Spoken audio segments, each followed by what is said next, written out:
Matapos pong mapahiya kahapon ni Boy Bisa. Alright, ang talino, palakpakan.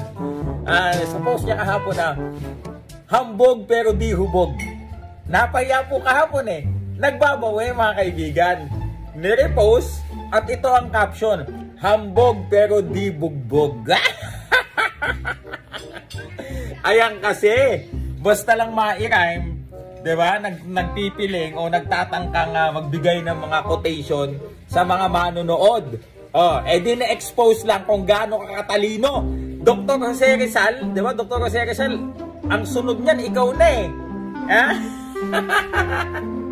Grabe ka, nakakatawa ka. Kasi pinagtawanan siya kahapon eh.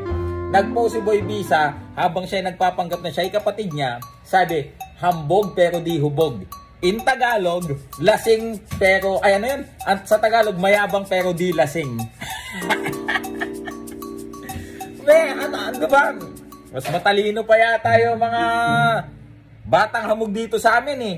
Ano ba naman yan? Ayus-ayusin mo. Ano pa? Ano pa yung mga bago mong post? May bago siyang post mga kaibigan na nagpapakatotoo lang daw siya. Ang pusta niya daw kay kay Inoue, hindi daw kay Tapales. Alam naman daw niya kung sino man sinong may paki?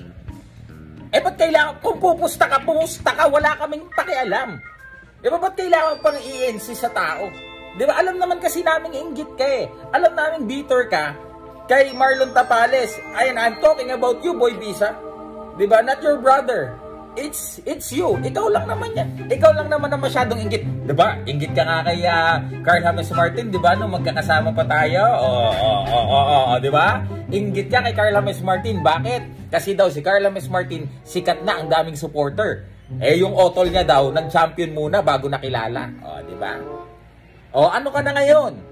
Ano pa? Ano ba yung mga kabobohan na i-expose mo sa publiko? Bakit? People, mag-isip kayo, bakit niya ginagawa ito? Kasi, he is trying to be relevant. Dahil dami pong malalaking laban ngayon, samantalang sila wala po sa kanilang balita. Lahat po paasa, lahat fake news.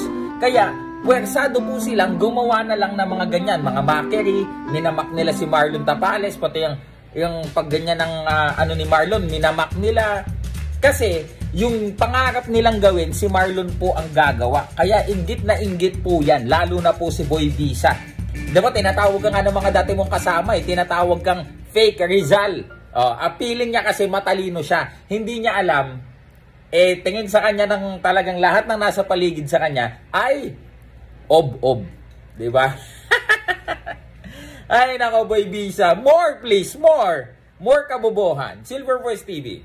Magandang gabi.